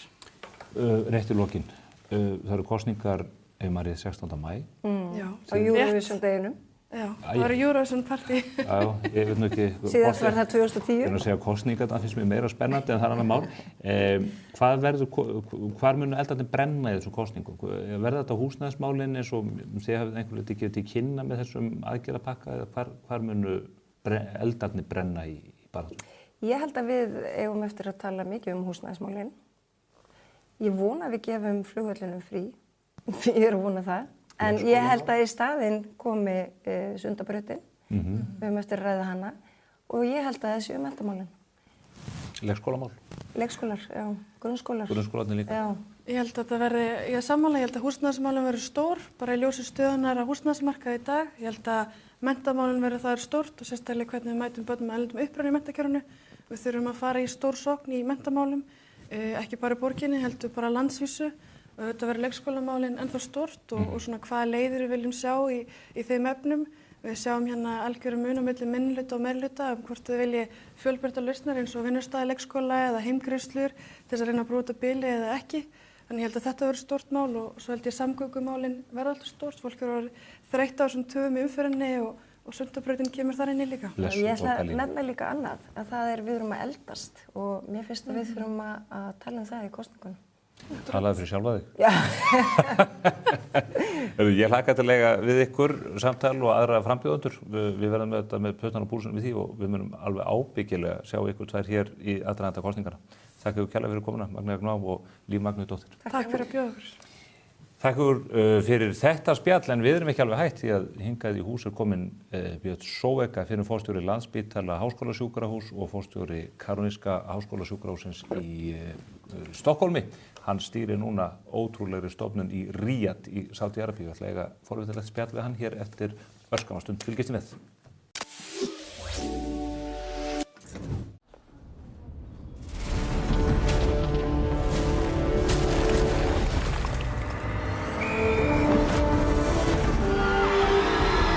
Hvern langar þig að hitta í dag? Pennin Eymundsson. Ekki gjalda fyrir útgjöldin. Cardio. Einfaldari útgjöld. Skaðabætur, miskabætur, sárabætur, sjúkrabætur, slysabætur, uslabætur, þjáningabætur. Bótaréttur.is 520 51 00. Öryggi í hverri ferð. Breittags bílstólar. Fífa barnavöruverslun og fífa.is. Líf. Hversu spennandi að taka líf í burtu. Í mínu tilfelli morð ekki glæpur, heldur list. Líf, eftir Reyni Gretarsson. Lexus RX. Komdu og reynslögtu RX 450h Plus Plug-in Hybrid. Þín býður óviðjafnaleg upplifun. Lexus Kauptúni. Komið þið sæl að nýju. Við þökkum Líf og Magneu Gná fyrir þetta hressilega samtal borgarmálin og pólitíkina yfirleitt. Það stefnir í mjög spennandi kosningavettur. En hingað er komið til mín beinaleið frá Washington DC af öllum stöðum, Björn Sóeka. Hann hefur frá því á síðasta ári verið forstjóri King Faisal ríkissjúkrahússins í Sádi-Arabíu og ég ætla að ræða hér við hann þetta merkilega verkefni sem hann stýrir svo langt frá Íslands ströndum og hvernig þetta horfi við honum allt saman. Velkomin Björn. Takk fyrir. Ég hef nú rætt við áður, þá varstu forstjóri Karolinska háskólasjúkrahússins í Svíþjóð sem er eitt fremsta sjúkrahús í heimi. Við fluttum síðan fréttir snemma ás í fyrra því að þú verður að flytja til Sádi-Arabíu. Það ráku margir upp stór augu þegar að þessi tíðindi bárust. Já, ég held að þetta kom með mörgum óvart. Það svona bæði í kringum mig og fólki í Svíþjóð. Ég var svona kannski ekki mjög vel tengdur á Íslandi núna, hef ekki búin að búa í allmörg ár hérna en reyna að koma eins mikið á hættir. Þetta var ekki augljós ákvörðun, getur þú kannski rifjað þessu upp hvernig þetta bar að? Nei, þetta var ekkit augljós ákvörðun en málið var bara þannig að ég var búin að vera 5 ára á Karolinska, búin að gera ákveðna hluti, við vorum búin að setja upp ákveðna stefnu, síðan verður pólitísk breyting á á umhverfinu, skiptum stjórnarformann og dró töluvert úr okkar frelsi til eigin athafna, dró töluvert úr metnaði þeirra sem stýrðu pólitíkinni í kringum sjúkrahúsið og við fannst þá líka 5 ár var góðu tími og þegar það svona fór saman þá ákvað ég hætta. Ég ekki góður, eins og ég segi stundum, ég held að það verði ekkert gaman fyrir mig að vera húsvörður bara og sjá að ljósin séu bara í lagi, heldur vill ég gera róttækar breytingar því það eina sem hreyfir okkur áfram og fær einhvers að þróast. Ég alltaf, og það gekk það vel á Karolinska, ég held myndi fá svona aðeins eitthvað svona meira andrýmis að gera það, en svo ég búin að fyrir 5 ár, þá var það bara góðu tími, þannig að þegar að niðurstaða ársins, fjárhagslega niðurstaða ársins var komið í ljós og þá var ég bara nokkuð ánægður með síðustu 6 mánuðina og þær breytingar sem hefðu gengið, þá sá ég bara á minn tími var kominn og ég fór úr þeirri vinnu án þess að hafa aðra vinnu, en svo var mér búið að vinna bara hérna strax í Englandi og fór og kíkti á það og leist mjög illa það, og svo var mér næst boðið Sádi-Arabíu og ég vissi sjálfur sér ekki, ég hafði reyndað að vera á einu þingi einhverjum 4-5 mánuðum áður, en ég vissi sjálfur sér ekkert hvorki þjóðni eða spítalan, og það var erfitt að vera sér upp almennilegar upplýsingar, þannig að ég ákvað bara að láta slag standa og ég hef ekkert séð eftir því. Þannig að þú eiginlega ykkur ákvörðun á grunni óvissu? Það var ekki upplýst ákvörðun þannig? Nei, ekki, ég vissi ekki, hafði ekki alveg forsöndunar, og það var svolítið pínlítið líka þannig sem þegar ég tók við Karolinska, ég hafði aldrei komið inn á Karolinska spítalan fyrir en ég var forstjóri og ég vissi ekki, og það voru mjög rangar upplýsingar sem ég hafði stöðuna á málunum þar, sko. Þannig að við náðum að sortera það og við náðum að sortera mjög vel niður í Ríad. Þú ert í Ríad, höfuðborg Sádi-Arabíu. Sádi-Arabíu vellauðugt olíuríki, þarna búa ríflega 30 milljónir manna. Gjörólíkt samfélag okkar að öllu leyti, bara hvernig það uppbyggt og strúktúrerað. Hvað blasir við þér þegar þú síðan mætir á staðinn? Sko, sjúkrahúsið nú í ár 50 ára gamalt og þegar það var byggt með hjálp Bandaríkjamanna frá Cleveland Clinic fyrir 50 árum, þá var þetta, og það myndirnar sláandi, þá var þetta bara sjúkrahús sem það var bara miðri eyðimörkinni, það var ekki neitt í kringum þetta, það var ekki hús eða neitt, þannig að í dag Ríad 9,5 milljón mann sem búa þarna og sjúkrahúsið akkurat í miðinni á borginni.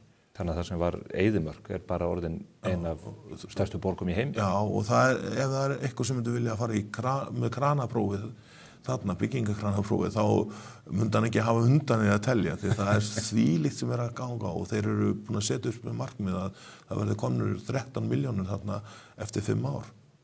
Þannig að það ekki lóðaskortur að hrjá þá? Nei, þeir bara stakka út í eyðimörkina. Já. Og sjúkrahúsið, getur þú sett það í samhengi? Við þekkjum, hér í liðinni viku með Runólf Pálsson í heimsókn hjá mér sem stýrir þinni gömlu stofnun Landspítalanum. Hjá okkur starfa 7.000 manns og það verið að sinna íslensku þjóðinni sem eru 400.000 íbúar. Hvers konar eining þetta? Já, þetta þetta stóra eining, þetta sérhæfð eining.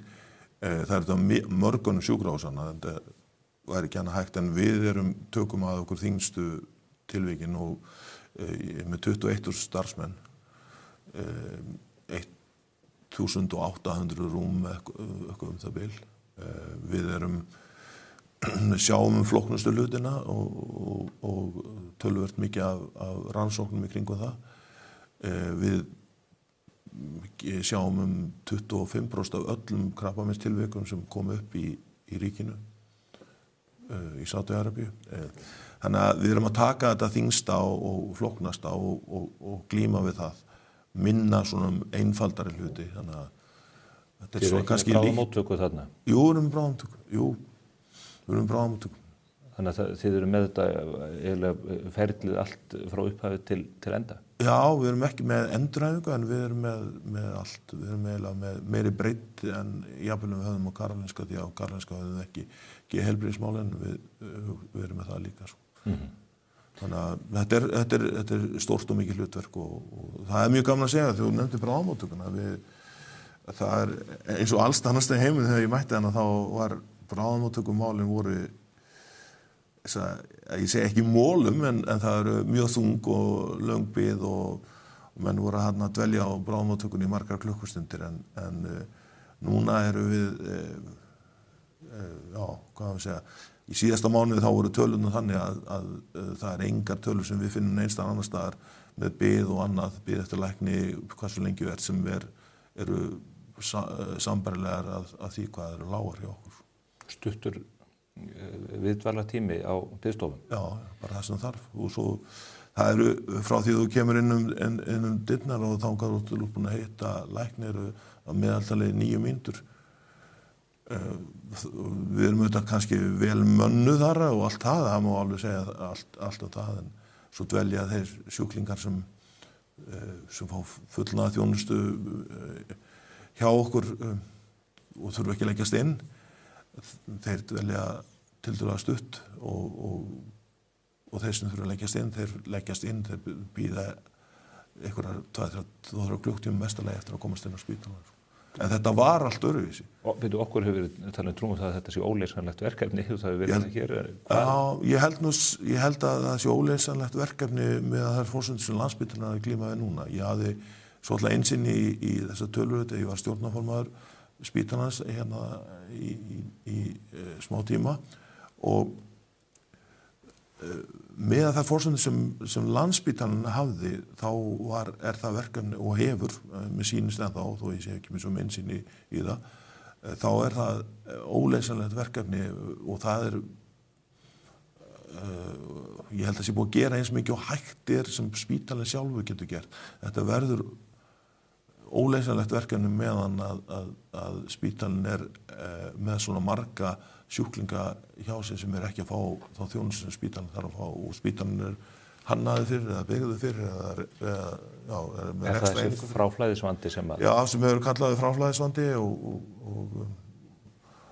mörgum finnst það sárt að sérstaklega eldri kynslóðin hefur kallað fráflæðisvandi en það er bara vandi sem hefur verið of lengi hérna hjá okkur á Íslandi. Þess að gamla fólki sérstaklega eru strandaglópar inn á hátæknisjúkrahúsinu þegar það ætti að vera vistað annar staðar. Vistað annar staðar, algjörlega. Það sem meðferðin á sjúkrahúsinu, á háskólasjúkrahúsinu er lokið og þetta er ekki eins og spurningu peninga þannig að það er dýrar að hafa þar heldur en inn á hjúkrunarheimili. Þetta er spurningum að það þarf bara meiri kraft í auðvitað ekki hægt að byggja endalaust á hjúkrunarheimilum, það þarf meiri kraft í hvernig kerfið er uppbyggt og hvað það þarf að reisa eitthvað á hjúkrunarheimilum. Það er algjörlega ljóst.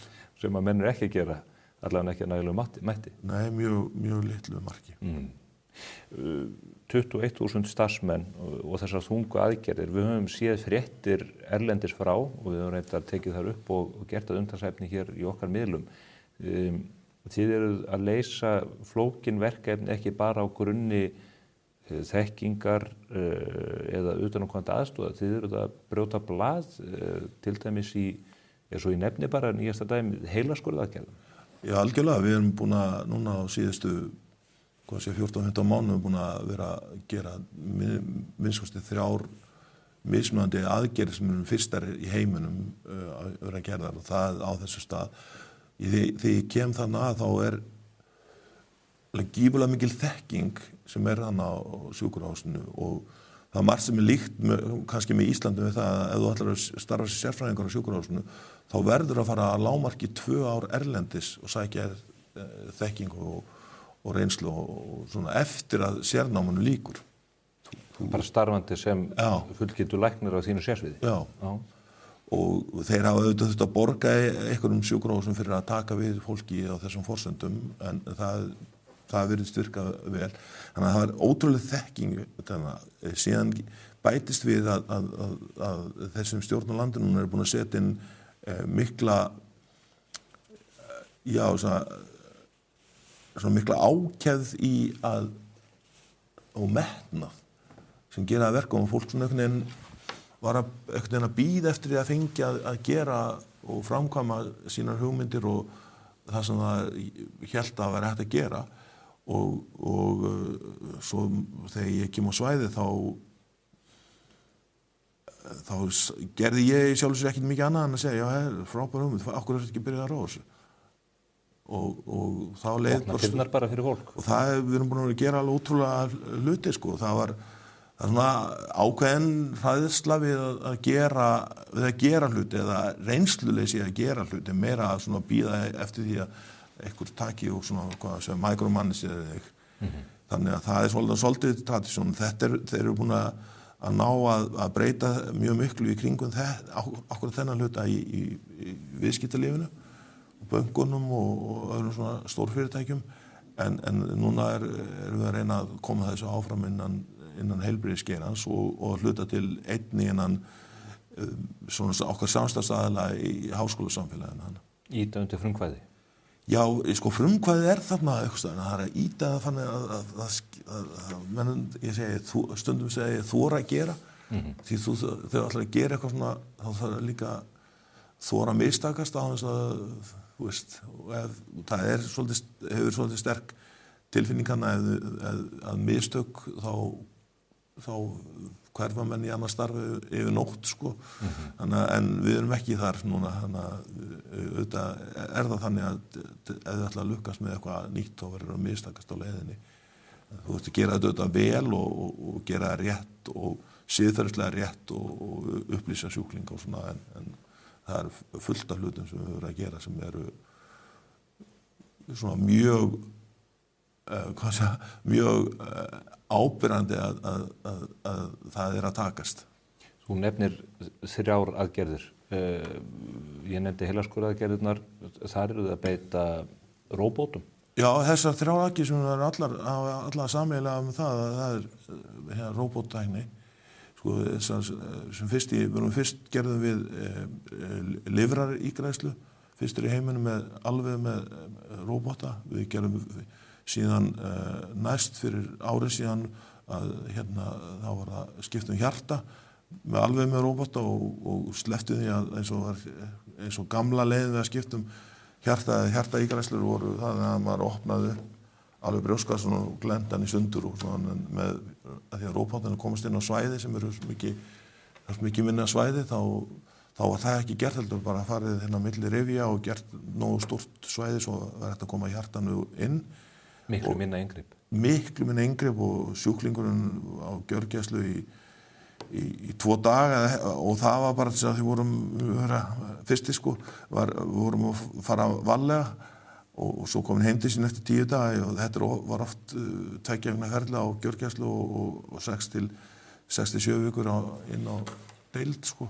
Svo var eiginlega sama, svo það síðasta var också með róbót, það var verið að taka æxli á stað sem mjög erfitt að komast að, það er svo þröngt í botnunum á kúpunni sko. Og þeir gerðu það, ég fylgdist nú algjörlega með þeim, þeir voru duglega að láta mig vita hvernig þeir æfðu sig, hvernig þeir byrjuðu að gera þetta, hvernig þeir undirbjuggu sig og síðan þegar komum fyrstu aðgerðinni þá gekk það svo ljómandi vel og þetta sjúklingur vissi að því, en sjúklingur kom heim eftir 23 klukktíma. Eftir svona heilaskurðaðgerð? Já, það sem var tekið úr æxli sem var stærð á 4 cm stærð. Þannig að ef ég skil þið rétt að þá lifðu sjúklingarnir, það fylgir ekki alltaf sögunni? Það er það sem við höfum alltaf gert. Það er þetta, já, það er allir lifað sem hafa farið undir þessari nýju tækni. Þú ert bæklunarskuralæknir í grunninn. Hvernig er að horfa upp á veröldina breytast með aðkomið þessara róbóta? Þetta er ekki erfitt beinlínis að trúa því að þetta sé mögulegt? Nei, sjálfur sér ekki.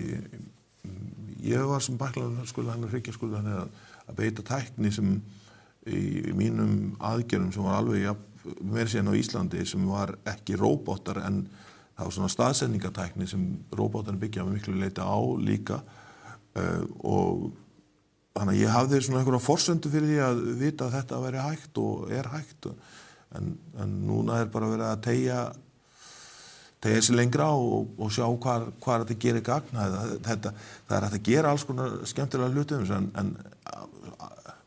en það verður að vera þannig að notkun þeirra leiði til einhvers. Þetta er meiri kostnaður, minnst eins og að gera þetta, en það verður að hafa eitthvað tilgang annað en að þetta var bara gaman að gera eða, veist. En þarna eru þeir augljóslega að leysa úr verkefni sem að mannshöndin er einfaldlega of stór til þess að eða þarf meira inngrip. Já, það er þannig og gerir það að verkum að sjúklingurinn jafnar sig fyrr og vonandi verður árangurinn þegar við sjáum við erum að fylgja öllum sem sjúklingum eftir og eitthvað sem verður þetta byrt sem vísindar að sjá hvernig þeir farnast og ef þeir farnast betur þá kemur það líka í ljós. Lykilorðið í allir umræðu í dag að einhverju leyti tískuorð, það er gervigreind en hvernig hún farin að spila saman við þetta? Spilar hún mikla rulluorðið í læknavísindunum eins og þetta blasir við þér? Nei, hún er svona á leiðinni inn. Það eru ótal tækifæri og þetta þú ferð ekki að fundi í dag í læknisfræðilega fundi eða rekstur á heilbrigðiskerfum fund nema það sé eiginlega bara að tala gervigreind og hvað sé að gerast og möguleikar og allt það. Nema ég lenti í því Bandaríkjunum daginn þar sem var sagt, nú er bannað að segja þetta orð AI næstu 4 klukkutíma. Þegar, þetta verður svolítið mikið. En málið það er komnar margar lausnir, það er mjög lítið það að sé farið að nýta þær eins og hægt að nýta. Það er margt sem liggur á bakvið það, sumar þurfa að passa inn í kerfin, önnur kerfi sem og það er ekki alltaf það sem, þannig að og aðrar þurfa kannski virki ekki eins og menn vita þannig að það er að prófa þær. Ég talaði við yfirmann á háskólasjúkrahúsi í Skandinavíu bara þegar ég var á fundi í London sem Economist var AI í heilbrigðismálum og var einn af frummælendum þar og svo talaði ég við hana eftir mitt erindi og þá sagði við við erum með 105 gervigreindaðar lausnir á spítalunum en við erum bara að nota 5 þeirra.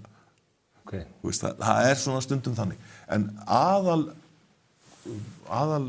hluturinn sem núna að vera að innleiða stærsta gervigreindar verkefni í heilbrigðiskerfum í Evrópu það að vera að innleiða það að minnka skriffinnsku læknanna. Og það virkað þannig að þú bara kveikir á annað símanum eða tölvunni og svo talar við sjúklinginn eða læknar síðan á milli og spyrir allar spurninga og allt það og þegar að því lokið þá fyllir forritið út, þá bara kemur út á skerminum hvað það er sagt á strúktúraðan hátt lyf, ofnæmi, sögu fyllt í öll eyðublöð sem fylgja þessum sjúkdóm og svo ef menn vilja þá næsta spurningi viltu fá tillögu greiningu. En það er ekki allir sem vilja það, sérstaklega eldra fólki það verður aðeins svona móðgara en yngra fólki tekur þetta notar þennan möguleika mjög mikið. Þannig að þetta það sem komið lengst í gervigreind. Annað sem komið svona aðeins áfram í gervigreind þetta úrlestur röntgenmynda og svona úrlestur greiningaprófa sem myndgreiningin. Já, myndgreining sem auðvitað þú ert með annað já eða nei og svo safnar mikið af gögnum og svo lærir kerfið á það. Það er ekki alveg, það er ekki verið að sleppa mannsvöndina heldur þetta verið að aðstoða mannsvöndina og mun þetta ekki spara tíma og gera læknum þá betur kleift að vera í tengslu sjúkling og sinna því sem mestu skiptir, spara dauðan tíma annars? Jú, það var birt núna bara fyrir nokkrum vikum grein af kunningi minn í Harvard sem var að skrifa þeir gerðu úttekt hvernig gekk á læknunum að nota þetta forrit sem heitir ambient listening eða sem bara hlustar passíft á og kemur því og Það kom í ljós að þeir þú losaði 20% tíma læknana með skrifsku og það sem þeir sáu líka í stóru úrtaki, þetta var 6 mánaða tímabil í Boston, þá sáu þeir í stóru úrtaki að burnout lækna sem stórt vandamál í Bandaríkjunum minnkaði. Ég held að það helmingast eitthvað álíka. Það gerur hvernig hjálpar þetta, því að það þannig að þessi skriffinnska eða bjúrókratía hefur slegað mjög mikið lækna og hjúkrunarfræðinga og ástæðan er svo að fólk þá fer í heilbrigðisgeirann þá það alveg klárt akkúrat að fara þangað, þú ert að fara þangað að hjálpa fólki.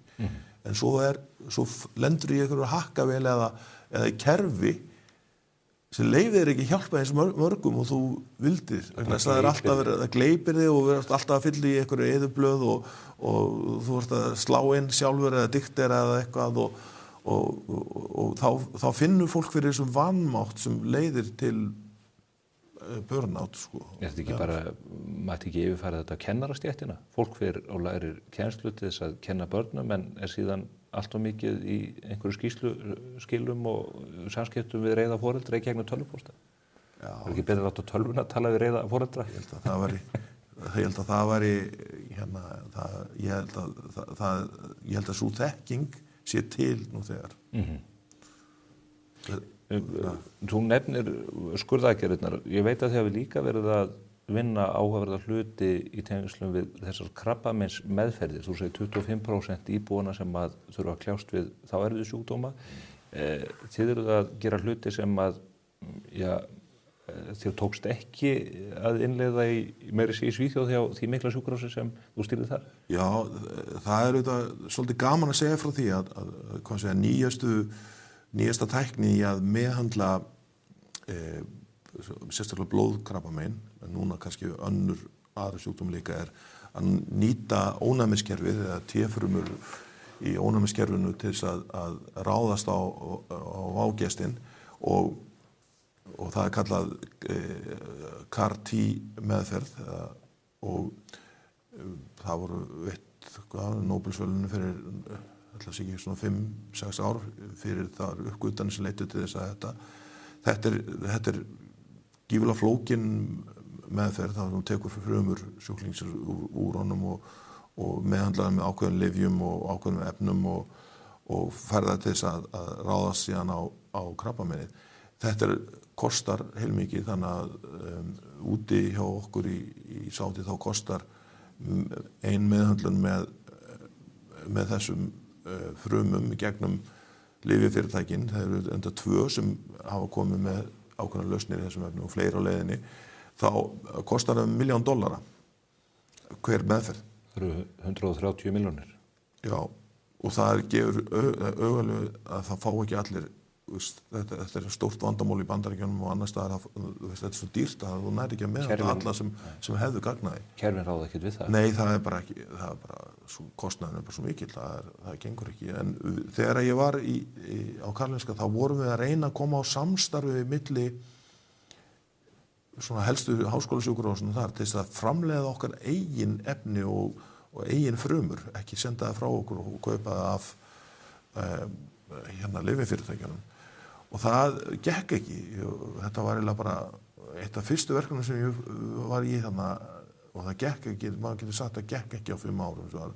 Ég sá reyndar að þeir eru búin að koma sér upp húsnæði núna til þess að taka skrefin en hjá okkur hefur við verið að atast í þessu og það er skemmst frá að segja að við náðum núna að framleiða á algjörlega eftir öllum lögum, reglum og undir eftirliti lyfjaeftirlitsins okkar fyrstu frumur og meðhandluðum sjúkling sem ég faktisk hitti bara hérna fyrir 3 vikum síðan þar sem hún var að þakka mér og spítalunum fyrir lífgjöfuna því að hún hafði reynt að meðhandla áður með lyfjafyrirtækis sömu meðferð og það gekk ekki.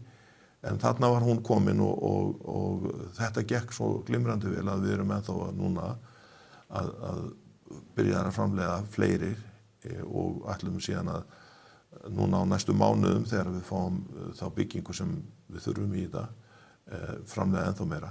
En það sem líka skemmst frá að segja að fyrir að kostnaðurinn var 1/5 af þeim kostnaði hefði við farið með þetta í gegnum þessa venjulegu meðferð hjá lyfjafyrirtækjunum. Þannig að við í raun og veru og við sjáum fram á að við getum gert það í stærra magni fyrir minnst og kosti sömu upphæði eða læri og þannig að í raun og veru erum við að fá möguleika á meðhandla 5 sjúklinga á verði eins sem segir að það mun vera að það mun skipta gífurlega miklu máli bæði fyrir rannsóknir og framþróun og bara fyrir sjúklingana. Þú ert ekki vinsæll hjá lyfjafyrirtækjunum, gerir ég ráð fyrir? Nei, ég veit það ekki. Ég held að þeir kannski horfi á þetta sem að ég held að þeir séu nokkuð ánægð með að séu ekki aðra stofnanir búin að koma sér í þessa átt en mér sýnist einhverjir ætla að vera að reyna þetta, nokkur stærri sjúkrahúsum í Bandaríkjunum að reyna þetta en það gengur svona mismunandi vel sko en þannig komið fordæmi það komið það fordæmi, það líka fordæmi á einu staði í Bandaríkjunum að þetta sé hægt en leið og í Bandaríkjunum og þeir komið sér upp þeirra aðstöðu þá var það allt komið í samstarfið að því það eru peningar sem tala þetta er business þar, annan átt þá varstu komið í samstarfið við lyfjafyrirtæki og þú veist þannig að það er bara allt öðruvísi. Við erum að gera þetta á samfélagslegu forsendum, ekki á viðskiptalegu forsendum. Væri þetta mögulegt hér á landi í okkar fámenni? Nei, ég held að Ísland sé bara lítið fyrir það. Það þarf svo mikla þekkingu líka sem þú þarf að ná þér í og það þarf töluverðan mannfjölda til þess að gera þetta. Ég held að verði þetta best við horfum við framtíðin að Ísland byrju verið eitthvað svona samstarfi við á Norðurlöndunum þegar þetta er að gerast. Ég veit að það 3 staðir á Norðurlöndunum sem eru komnir áleiðis að gera eitthvað svona, að því að menn vita bara það að þú hefur ekki efni á þessu. Og það er ekkit, í sjálfu sér ekkit við lyfjaframleiðendur að setja út á vegna þess að þeir hafa þetta lagt mikið í þetta og þetta er bara þeirra kostnað en ef við getum gert það á öðrum forsendum og með okkar aðstöðu þá held ég að það sé mögulega að gera þetta. Umræðan hér heima snýr einatt að fjármögnun kerfisins og sívaxandi kostnaði, þjóðin er að eldast og annað. Hvernig tilfinningu hefur fyrir því þegar þú horfir heim til Íslands? Er þetta óleysanlegt verkefni eins og við tölum með bráðamóttökuna eða verður hægt með tækninýjungum og framþróun að sigla þessar skútu þannig að við getum sinnt fólki sem að veikist eða slasast á öllum aldri? Höfum við eitthvað val. Ég held að það sé bara þannig. Ég held að sé núna flest lönd í Evrópu eru að glíma við þessa öldrun, glíma við fjármögnun heilbrigðiskerfisins. Ég var á fundi í Bandaríkjunum núna eins og ég nefndir áðan og þar voru svona tveir kanónur frá Evrópu sem afbúðu sig á síðustu stundu vegna þess að þeim voru kallar að teppi út af fjármálum. Það er mjög erfitt þannig að í mörgum þessum löndum þá er heilbrigðiskerfið að stækka meira en þjóðarframleiðslan og það gengur ekki til lengri tíma. Í mörgum þessum löndum er núna komið að því að fólk sé að fara eftirlaun. Í þýska heilbrigðiskerfinu þá innan 5 ára mun 30% af starfsmönnum í heilbrigðiskerfinu fara eftirlaun. 30%? 30%.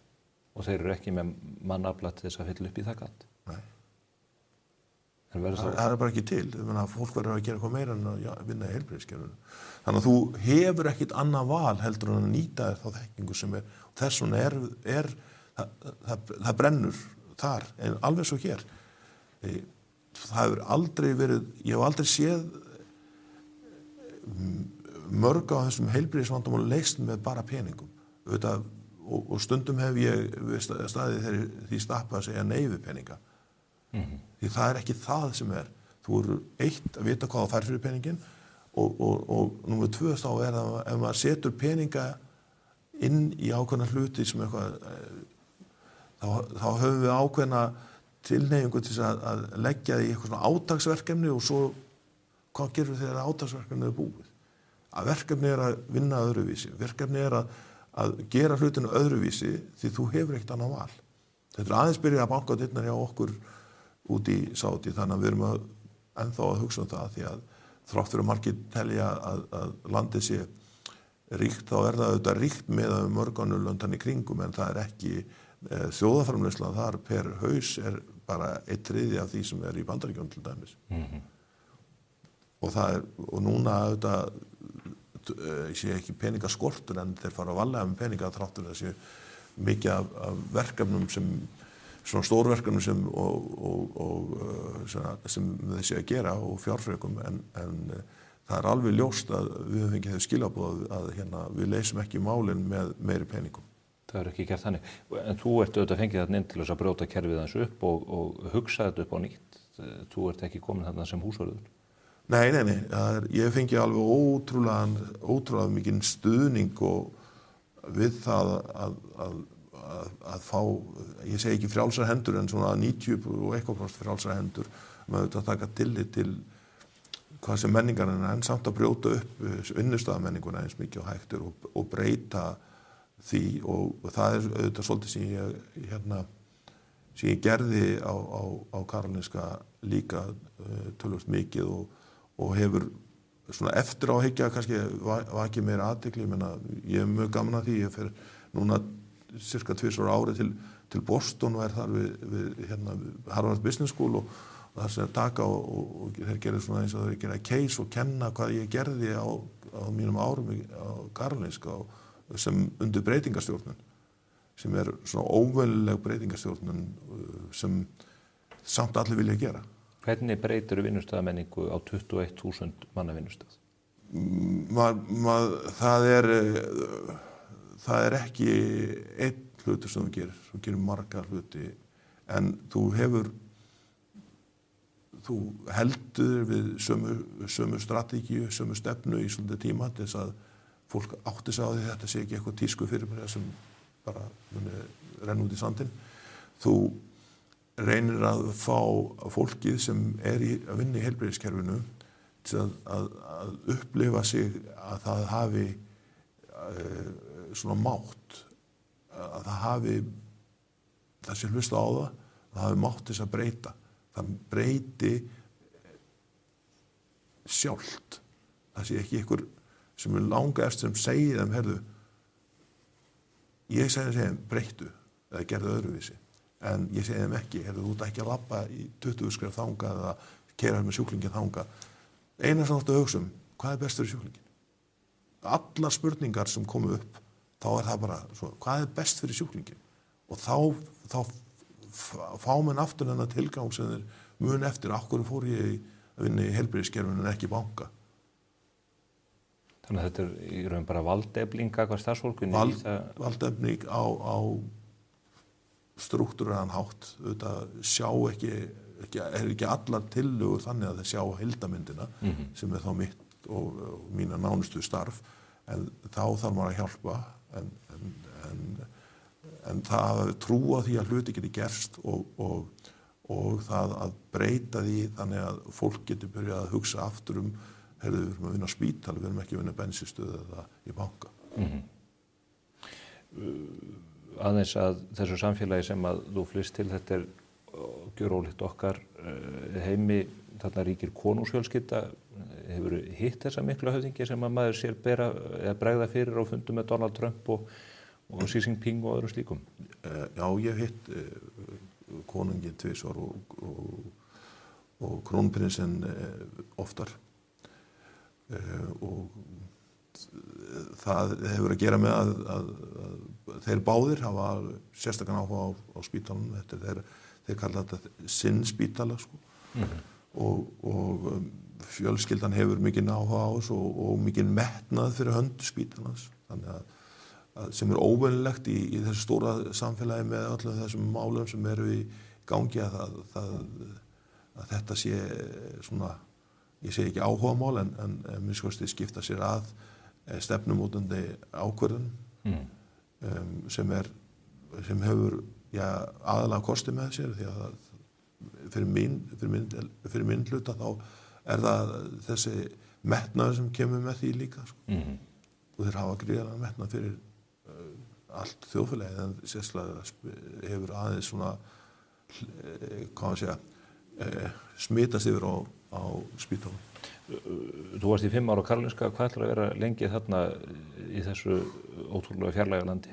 Ég get ekki sagt hversu oft ég fæ þessu spurningu, sérstaklega núna þegar maður búinn að vera bráðum í 2 ár. Ég gerði 3 ára samning hana, þeir vilja endurnýja hann eða gera annan samning og ég ætla bara að sjá til núna á næsta hálfu ári hvað ég tek mig til. Ég búinn að nú þegar inn í stjórnum 2 fyrirtækja sem eru með gervigreindarmál, þar sem ég gefi ákveðna ráðgjöf og mér finnst það mjög gaman.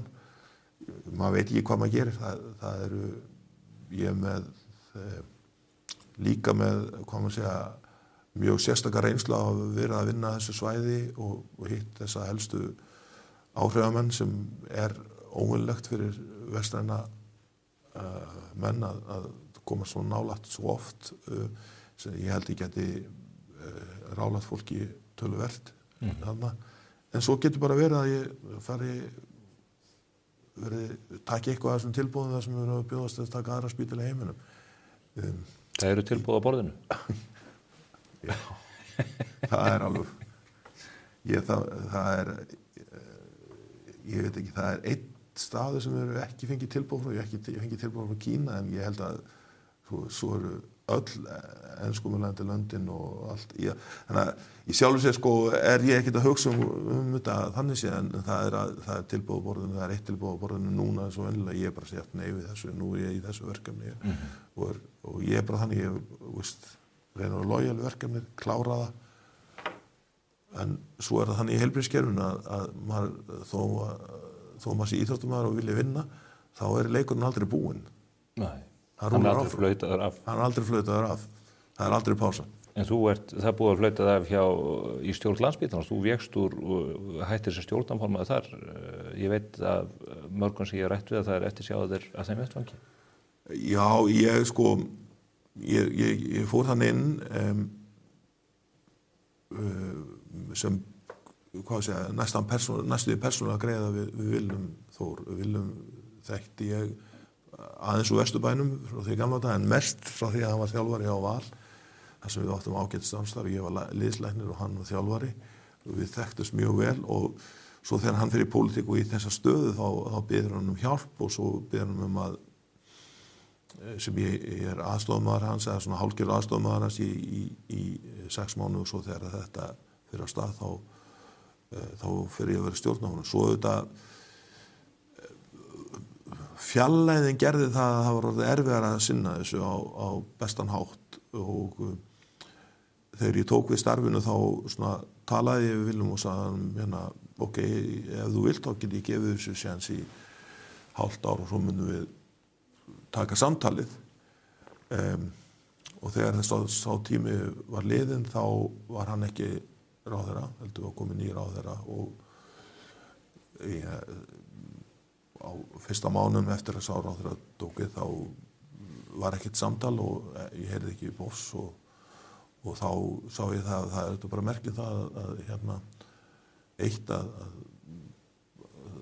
taldi ekki þörf á mér og 2 að það var bara merkið fyrir sjálfa mig líka að ekki leggja þetta auka starf á mig og það er fullt af öðrum hlutum sem ég tekið að mér að gera í Evrópu í staðinn fyrir þetta.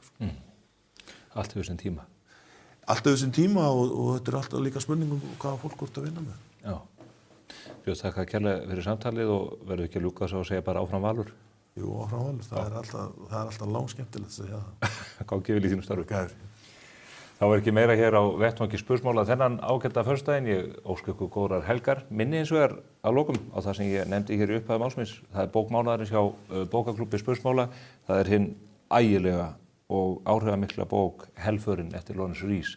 Hvet ykkur til að grípa hana og lesa. Við munum síðan hittast 27. nóvember, bókaklúbbsfélagar á vinnustofu Kjarvals. Þar mun Þór Whitehead, prófessor emeritus, setjast niður með mér og ætlum að ræða bókina og ýmislegt í tengslum við hana. Verið sæl.